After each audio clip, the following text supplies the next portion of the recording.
$15 billion in back taxes to Ireland. We look at the global fallout from the ruling.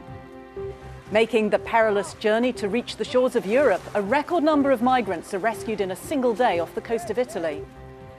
Concerns that more girls and women could be affected by autism, how health campaigners are working to get them the help they need.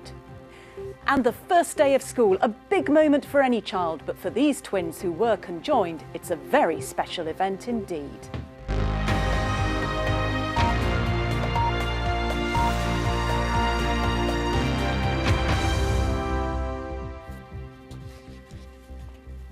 Welcome to the programme. The world's most profitable company, the US technology giant Apple, has been told it's got a huge tax bill to pay. The European Commission has ordered the company to pay $14.6 billion in back taxes to Ireland. That's the equivalent of the total amount the country spends on its national health care. 2 years ago, the tech giant paid just 0.005% tax on its European profits. Companies in Ireland usually have to pay 12.5%. Or to look at it another way, that means for every $1 million of profit, Apple paid just $50 in tax. Well, in a moment, we'll be live in California, but first, this report by Rory Catlin-Jones. It's a vastly wealthy technology company. Hello. Bonjour. Hola. Konnichiwa. Whose products earn money right around the world. But outside America, nearly all of Apple's sales revenues are channeled through one small country.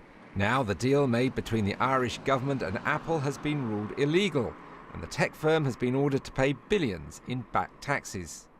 What we have found is that the Irish have allowed the huge majority of the profits of Apple Sales International to be attributed to a head office that only exists on paper and which is non-tax. And that means that the large majority of the profits are not taxed. It was in 1980 that Apple's founder, Steve Jobs, opened his company's first European operation in Cork. These days it employs nearly 6,000 people in Ireland, but along the way it signed the tax deal with the Irish government, which the European Union says was unfair. In Cork, reaction to today's ruling was mixed. We shouldn't have given them a deal like that. Honestly, shouldn't have given them a deal like that. If it's the case that we did, it's wrong. I mean, if Apple owed the country so many billion in tax, like, it would be marvellous if the country got it, like. But I suppose the other side of it is then that they could pull up and leave, like, you know, which would be terrible, like, you know. I think it's fair because they're making a lot of profits here, don't they? So I think it's fair. The European Commission says at one point Apple was paying an effective tax rate of 0.005%. That meant that on every €1 million it took in revenue, it paid tax of just €50. But Apple says all of the expensive research and development on products like this takes place in America, and that's where it should pay its tax. Apple vowed to overturn the ruling, saying, "The European Commission has launched an effort to rewrite Apple's history in Europe, ignore Ireland's tax laws and upend the international tax system in the process. The Commission's case is not about how much Apple pays in taxes, it's about which government collects the money. It will have a profound and harmful effect on investment and job creation in Europe." Apple says it's the largest taxpayer in both Ireland and the United States. And this afternoon, the White House also expressed concern about Europe's general stance on tax. We are concerned about a unilateral approach in state aid negotiations that threaten to undermine progress that we have made collaboratively with the Europeans. Ireland's worked hard to persuade technology firms to bring jobs to the country, so is now rejecting a huge tax windfall. But Brussels believes multinationals are playing one country off against another, and it's determined to change the rules of the game. Rory Catlin-Jones, BBC News. Well, we can speak now to our correspondent Dave Lee, who is outside Apple's headquarters in California. Dave, shares have dipped on this news for Apple. What's going to be the impact of this ruling? Well, the immediate impact, of course, is that they're going to have to pay that fee, those back taxes, that €13 billion in tax. And that's going to happen fairly quickly. Even though Apple are going to appeal that decision, they will actually have to pay the money before that appeal has concluded, although Ireland itself get that money until after the appeal. And it may have an impact on Apple's operations in Ireland. They've said they're committed to investing in the country, but with a country with got 5,000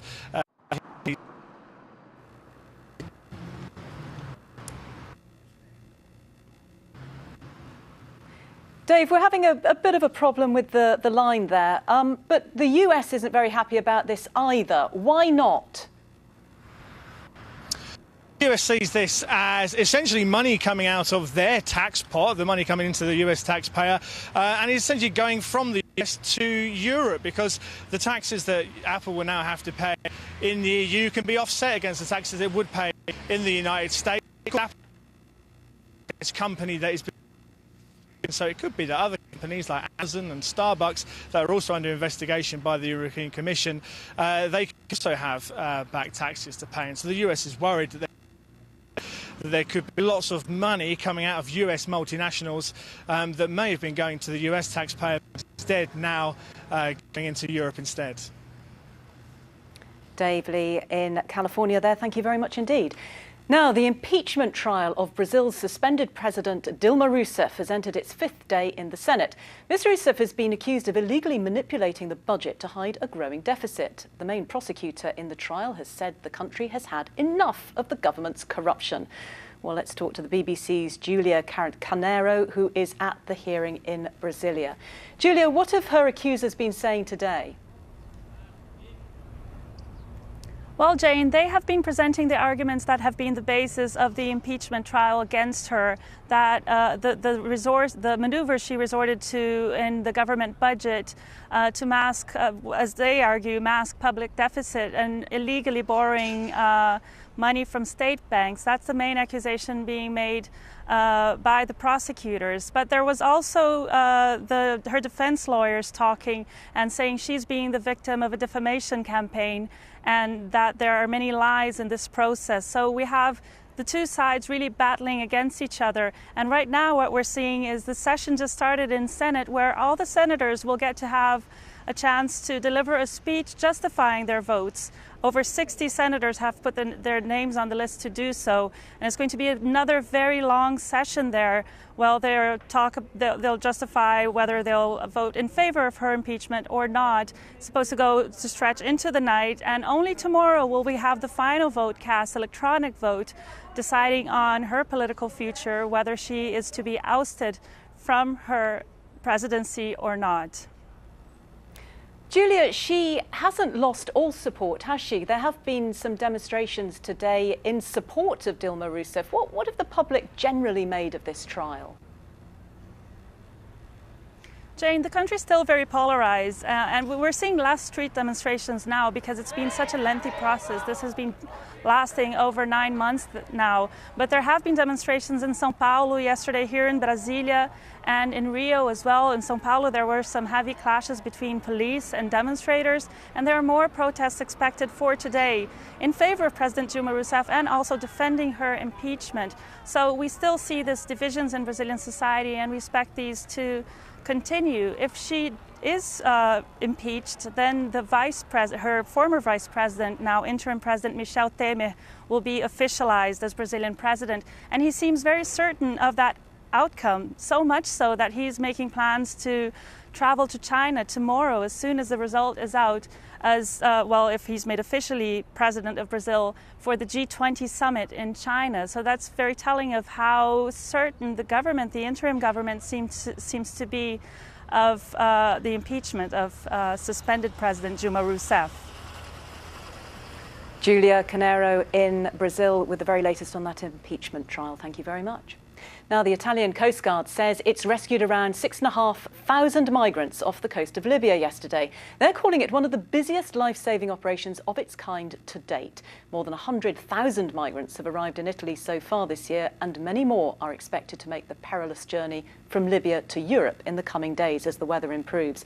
Well, the BBC's diplomatic correspondent James Landale has this report. When you're tired and desperate and so close to safety, even this makes sense. A final leap of hope after a journey that for many has lasted thousands of miles.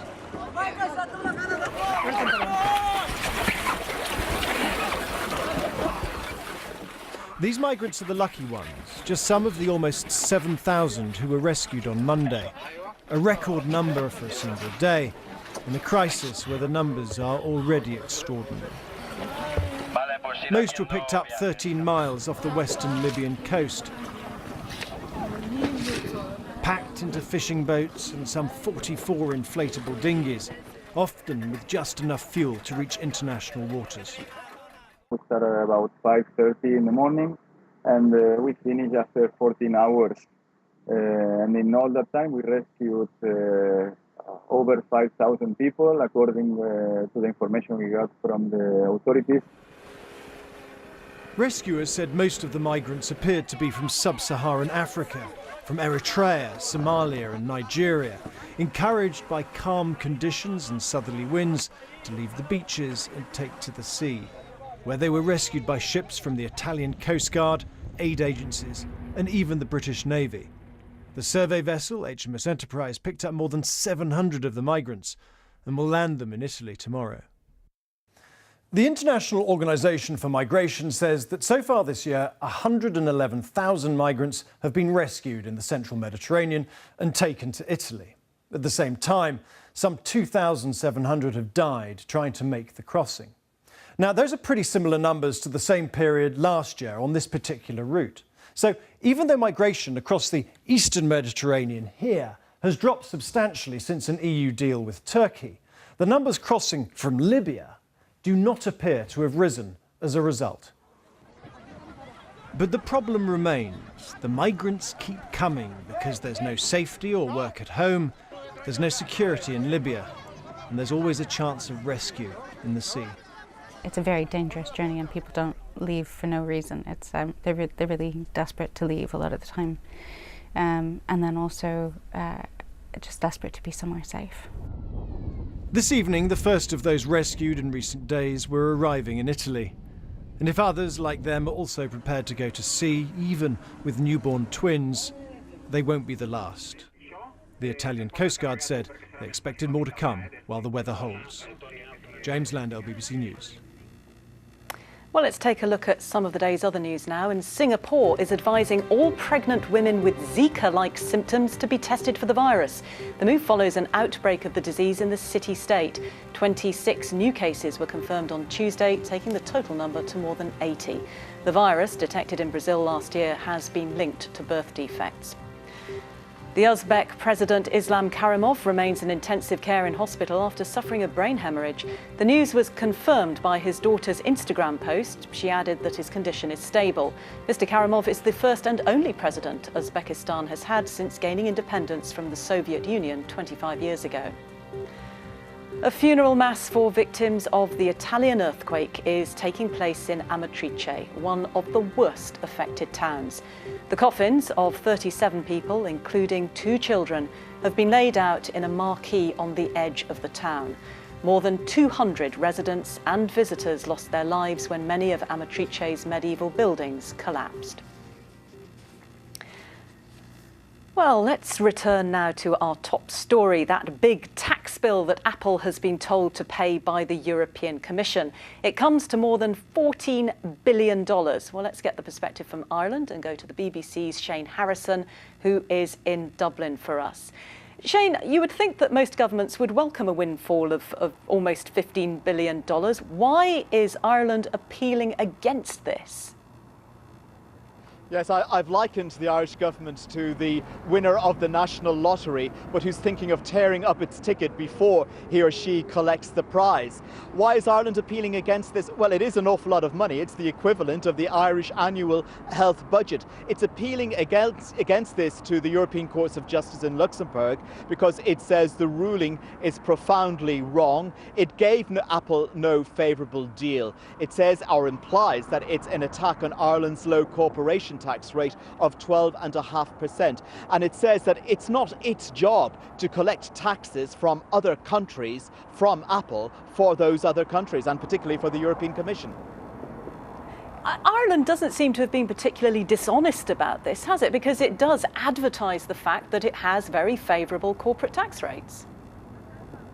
Yes, Ireland has used foreign direct investment, FDI, for a long time to attract the likes of Apple, Google, Facebook to Ireland. All the major Silicon Valley companies are based here, and because Ireland didn't have an industrial revolution, it is capitalising on its low corporation taxes to invite companies to come here. Now, you will hear in the coming days, I would imagine, an awful lot of Irish politicians also saying, wait a minute, look at this. This is an attack on Ireland, it's an attack on the Netherlands because of its relationship with Starbucks, on Luxembourg because of Amazon and Fiat. Why isn't the European Commission going after bigger countries? And I think that's a line that we will expect to hear the government here taking in the coming days and weeks. As I said, it is going to appeal this judgment to the European courts in Luxembourg. And how long will that process take? Well, I've been told it could take anything between 18 months and 6 years.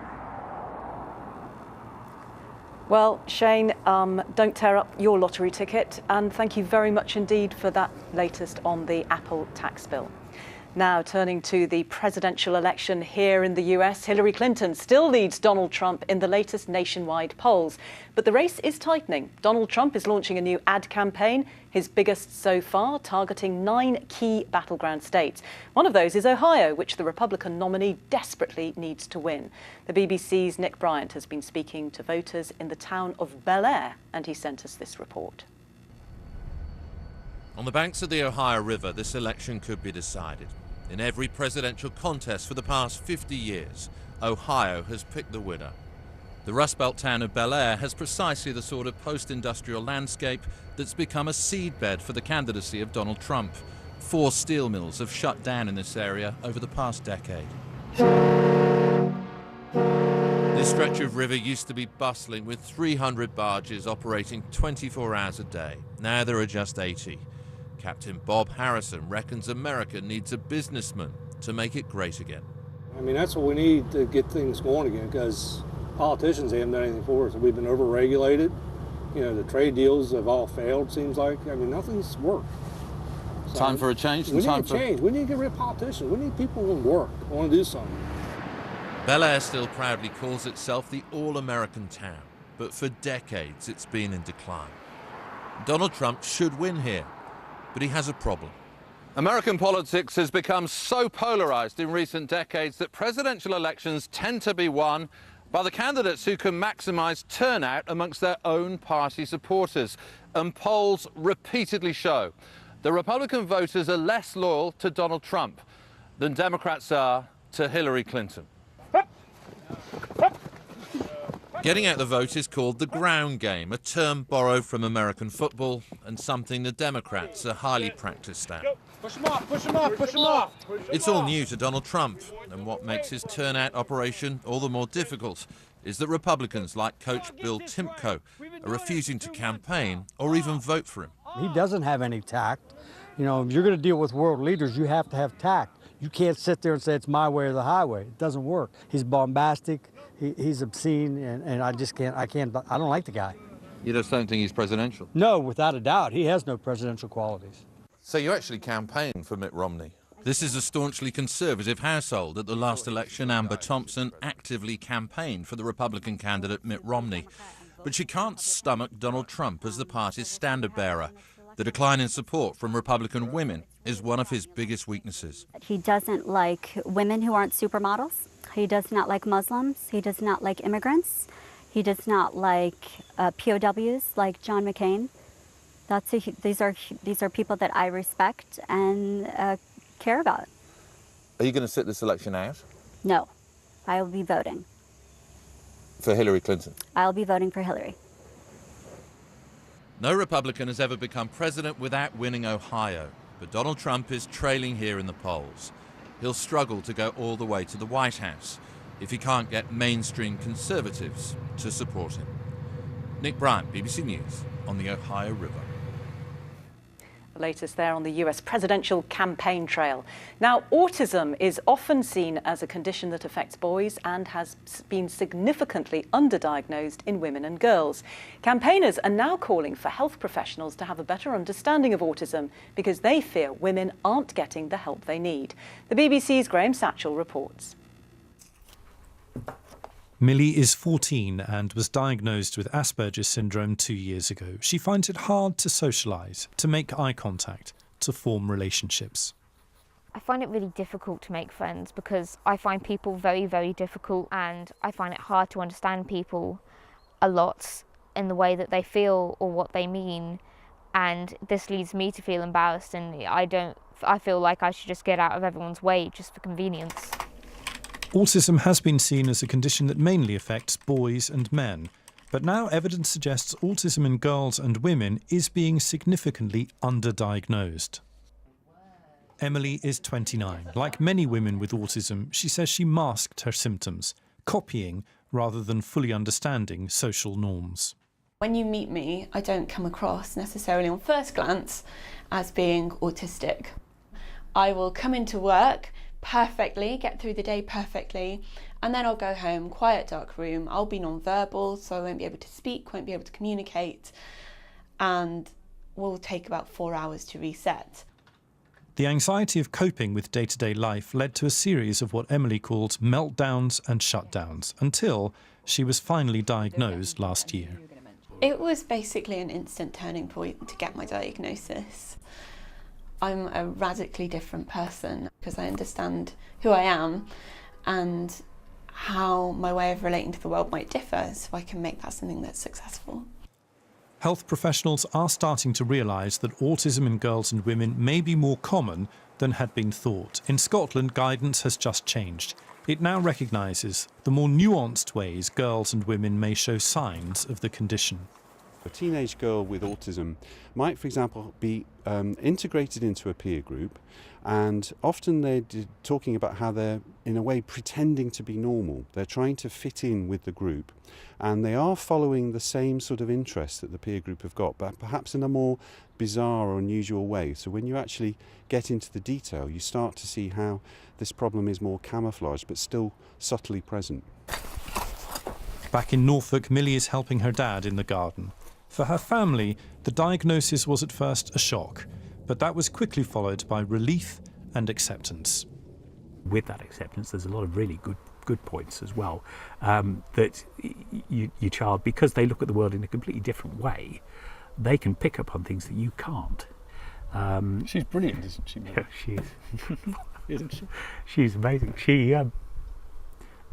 There's my concern more than anything else is that when Millie's older, that people are not going to see what I see. Millie certainly faces some challenges ahead, but she is now getting proper help. The call today from the National Autistic Society is for the diagnosis of girls and women to improve, so many more can also get the help they need. Graham Satchell, BBC News. With summer vacation winding down, many children are preparing for school. That includes British twins Rosie and Ruby Formosa. But the first day of school holds even more significance for them. The girls were conjoined at birth and given a slim chance of survival. But thanks to an emergency operation 4 years ago, they are thriving and trying on their first school uniforms. The BBC's Amy Cole reports. You sit down and put your socks on. Sit on my lap. Like lots of children starting school, Rosie and Ruby are excited to be trying on their uniforms, and it marks a huge milestone in their lives. The girls were born in 2012, joined at the abdomen and needed surgery straight away. For Mum Angela, it was a scary time. About 4 hours after they were born, they went off to Great Ormond Street, and I was kept at UCH because I just had a C-section. Which wasn't very nice. I was in a room with other women that had their babies and I didn't have mine. So we walked to the theatre with the nurses and the doctors and sort of said goodbye. It was hard. These are my favourite. At that point I could never see this day come in. But it has, and what's more, they're thriving. So cute. I mean, I always knew they were going to be strong because they survived, you know. But yeah, it's amazing. Yeah, I sometimes forget that how special they are, like when they're being naughty and arguing, and then like I sit down and think and remember what they've been through and how far we've come. It's just overwhelming. It really is. How tiny your hands were. Oh, there it is. That's your mum. That's Mummy's hand. The girls know they were once joined together, and Angela's kept all their doctor's notes so they can learn more about their incredible surgery when they're older. But for now, I'm really excited for them because they're excited, and it's just another milestone that we've reached. I just want them to enjoy their childhood and just want them to have fun. Yeah, and be little girls and not have to worry about going into hospital and deal with that when it comes. Yay! Amy Cole with that report. A reminder of our top news today, and the European Commission has ordered the world's most profitable company, Apple, to pay almost $15 billion in back taxes to Ireland. The US tech giant says the EU is asking it to pay money the Irish authorities hadn't demanded. Both Apple and Ireland say they will appeal. That's it for now. I'm Jane O'Brien. Thanks for watching.